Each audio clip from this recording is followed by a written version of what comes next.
نے۔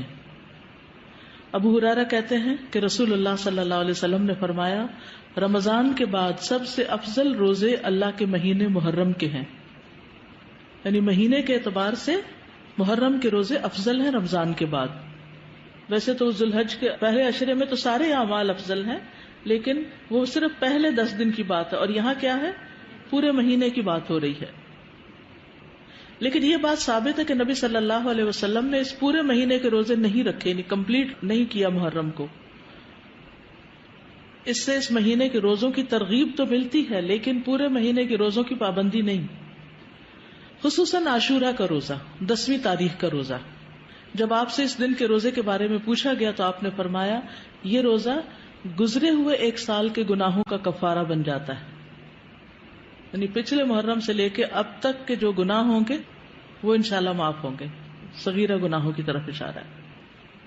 اللہ کے رسول صلی اللہ علیہ وسلم نے اس کے بارے میں فرمایا، یقیناً عاشورہ اللہ کے دنوں میں سے ایک دن ہے، یعنی خاص دنوں میں سے ہے، تو جو چاہے اس دن روزہ رکھے، جو چاہے چھوڑ دے، یعنی نفلی روزہ ہوگا، فرض نہیں ہے۔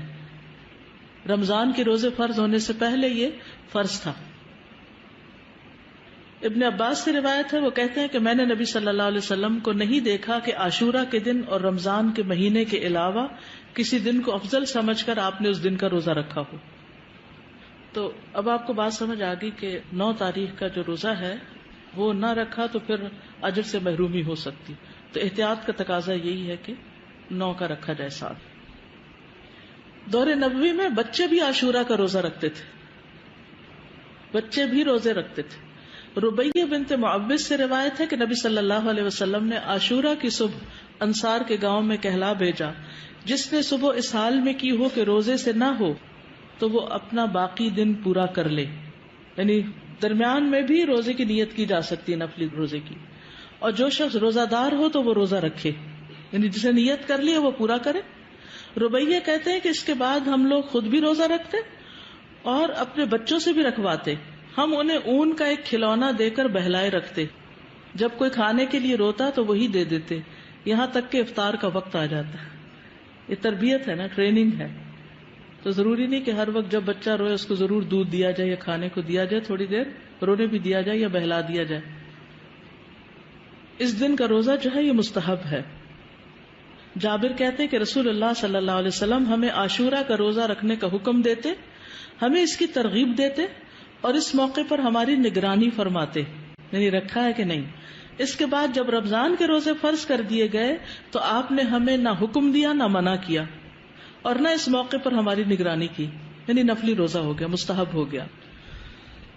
حضرت عائشہ سے روایت ہے کہ جاہلیت کے ایام میں عاشورہ کے دن کا روزہ رکھا جاتا تھا، جب اسلام آ گیا تو اب جو چاہے اس کا روزہ رکھ لے اور جو چاہے اسے چھوڑ دے۔ لیکن نبی صلی اللہ علیہ وسلم نے 2 دن کے روزے کا ارادہ کیا، یعنی 9 اور 10 کا۔ عبداللہ بن عباس کہتے ہیں جب رسول اللہ صلی اللہ علیہ وسلم نے یوم عاشورہ کا روزہ رکھا اور اس کا روزہ رکھنے کا حکم دیا تو صحابہ نے عرض کی، اللہ کے رسول یہی دن ہے جس کی یہود و نصارہ تعظیم کرتے ہیں۔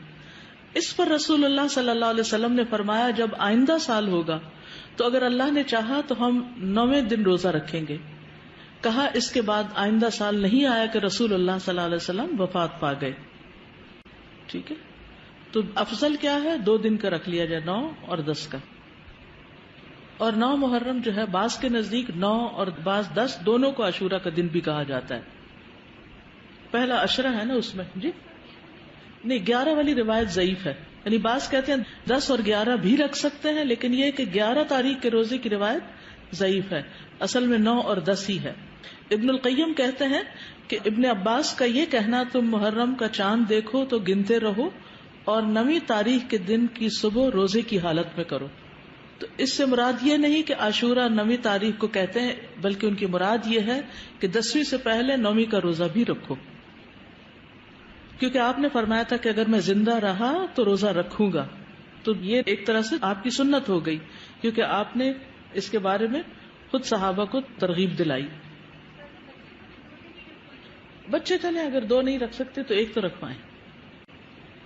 اور یہ جو الفاظ ہیں نا سلسلۃ الاحادیث الضعیفہ کے کہ اگر میں زندہ رہا تو یوم عاشورہ سے ایک دن پہلے یا ایک دن بعد میں روزہ رکھنے کا حکم دوں گا، یہ روایت ان الفاظ سے منکر ہے، یعنی اس کا انکار کیا گیا ہے، اس کی سند ضعیف ہے۔ اسی طرح ابن عباس کا بھی ایک قول ہے جو نبی صلی اللہ علیہ وسلم سے وہ روایت کرتے ہیں کہ آپ نے فرمایا یہود کی مخالفت کرو اس طرح کہ ایک دن پہلے یا بعد کا روزہ رکھو، تو اس کی سند ضعیف ہے، تو اس لیے بعد والا نہیں۔ ابن تیمیہ رحمہ اللہ کہتے ہیں صحیح بات تو یہ ہے کہ 9 اور 10 دنوں کا روزہ رکھنا مستحب ہے، کیونکہ آپ کا آخری حکم یہی تھا کہ اگر میں اگلے سال زندہ رہا تو 9ویں کا بھی ساتھ رکھوں گا۔ تو زیادہ افضل کیا ہے؟ ویسے تو پورے مہینے میں روزے رکھ سکتے ہیں، آپ چاہیں تو 11ویں کا ساتھ رکھ لیں، 3 اکٹھے رکھ لیں، لیکن وہ جو ہے نا فضیلت والی بات اور مستحب ہونے والی بات وہ 9 ہی